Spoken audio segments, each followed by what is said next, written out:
In this video, we are going to check out, I think the cheapest 4Runner that hopefully runs and drives just fine. And we're getting a 4Runner for 400 bucks on the market out here in gorgeous Colorado today. So I'm on the vehicle hunt with a friend out here. I just got a supercharged Raptor, took it in the mountains yesterday, and my friend's also into cars. He's checking out some vehicles today. Just checked out a Honda Odyssey, and whilst he was doing that, I was on the good old Facebook Marketplace right here looking for deals, and found this posted literally 6 minutes ago. So I hit the guy up. I said, hey, can I come check it out? I don't know what they comp for. I don't know anything about them, but I do feel like for a 4Runner, with the off-roading culture that exists around here, should be a good deal. So I'm gonna go check it out. It's literally 12 minutes away from where we are. $2,000 is all that it costs, so I can spare that. I actually have it right here with me in the good old chaser bag, and yeah, we're going to check it out. Whipping the Honda Accord. So a good whopping shiny 9 minutes away here at the stoplight, whipping the Manny Accord. You can see all the traffic, all the mountains, and all the beauty of out here. And despite the fact that it's the middle of winter, January, it's still blue skies, hoodie weather, pretty gorgeous. So nothing to complain about. I can't wait to fill you in on this thing. I've never driven a 4Runner, I've never had one. So I think that a cheap introduction wouldn't be the worst place to start with something that people rave so much about.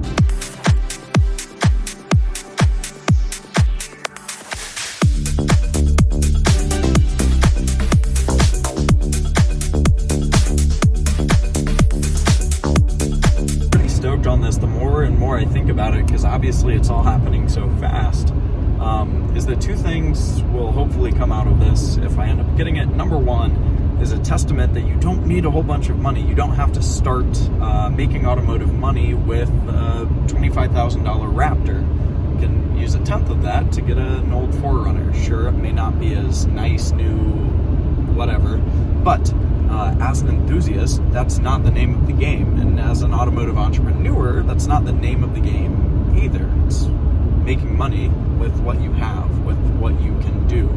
And then secondly, just as an enthusiast vehicle, it's like cheap enthusiast vehicles can still be had. It's 2022, the market's insane. So being able to acquire something that's not too expensive, slightly build it, modify it, we'll see what it ends up needing. If it needs some tires, we could throw on some aftermarket wheels and tires. If it needs paint or some cosmetic work, we can trick it out, make it cool, and try to do something and not just keep it super bland, super stock. But we'll see where it ends up going, how it ends up going, and all the different things. Anyway, we are a solid 1 minute away, so I'm going to pay attention to the map, fill you in more as soon as we get there.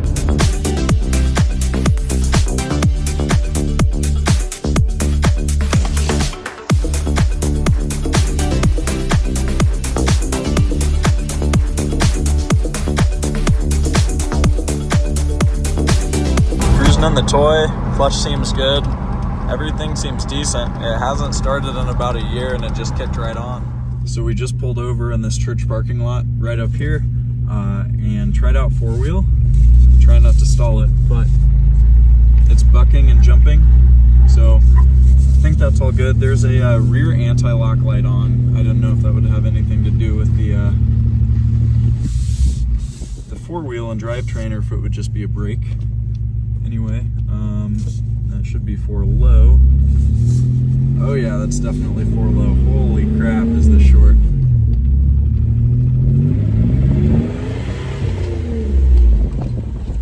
Sweet. 4-wheel works, runs and drives fine. The clutch feels good. So I think it's solid. If we can get it back in 2.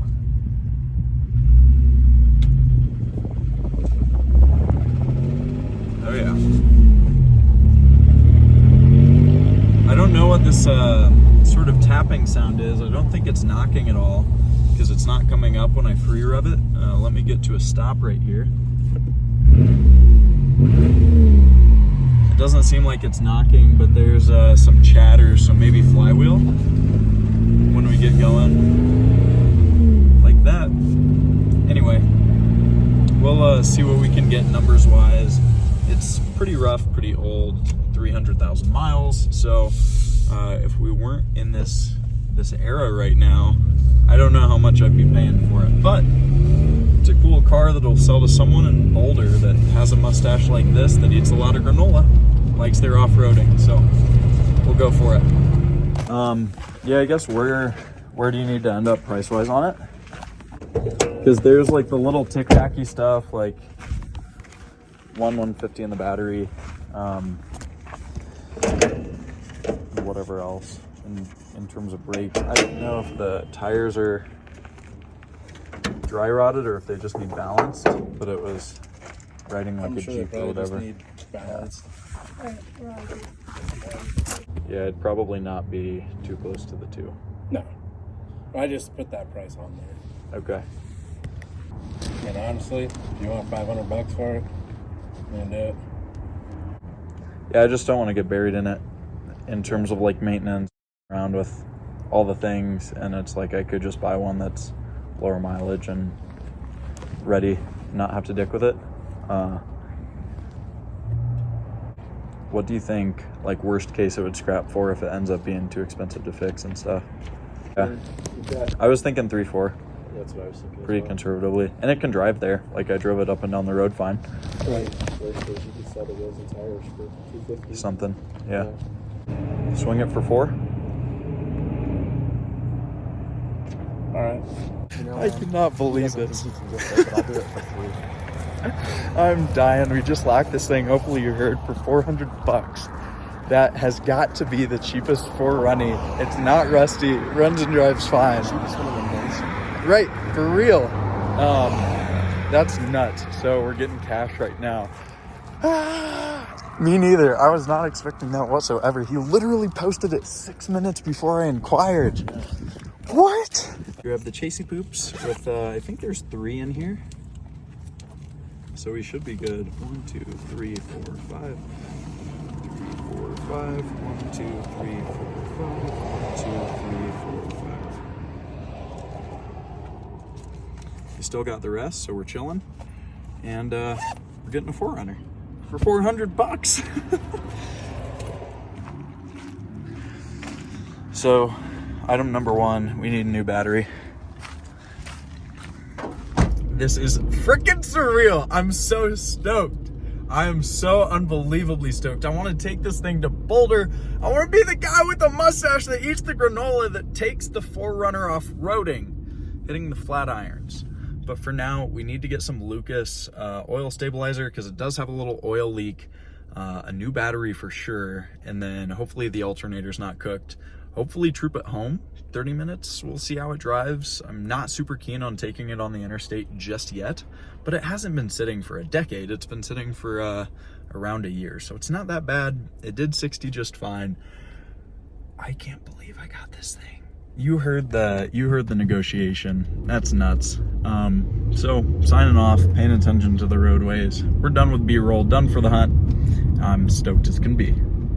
So we just got to the old Walmart, and we're copping the battery, probably some truck bed coating, some paint, all sorts of goodies and gizmos so that we can get this thing looking crispy. Some clear coat, whatever. You'll see. So we just got all the goods, the battery, some paint, some cleaning supplies, tire shine, whatever, $140. We snagged, the bag is secured, the goods are here. Someone's shaking it for the cami. I'm gonna get demonetized, kid. So we are on the rescue mission now. Trying to get this guy started, and it's less awkward filming because homeboy's not here. I can, while Zach is doing the battery, give you a quick tour of the guy right here. So it has the V6, which is good. Obviously, none of this was marketed originally. Pretty bad clear coat fade. He used it as a hunting rig, so it has just scratches and scrapes all along here, in desperate need of a wash, but it's really not rusty. Like, the frame is so solid for what it is. The tires are good. Again, it hasn't been driven other than our test drive much. I don't know how much life we can bring back to these wheels. The pinstripe is disgusting. There is a bit of rust back down here, but from being in the Midwest, this is ridiculously clean. Tow package, which is kind of sweet. Tires have good tread, tiny bit of rust back there, but again, not bad. And then moving on to the interior, I didn't even open the back doors. Don't know if they work or if they're just locked. Some seat covers on here. We'll see how the seats are. But manual 4-wheel drive, looks to be in good shape. Typical dash crack from sun. If you see paint fade this bad, chances are the dash is going to be cracked. Unlock the door ski. It's not bad. It's really not bad. I'm stoked on it. We'll see how she goes. How's the progress up here? Decent? So good. I'm also on a quest. I think I've mentioned this on the channel. I don't know if I've told you. I'm on a quest to alleviate the world of battery tie downs because they're just the worst thing. So those aren't going back on. There we go. A little core charge.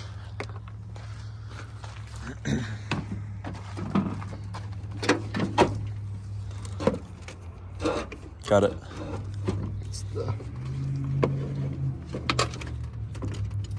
the freaking battery tie down. Yep.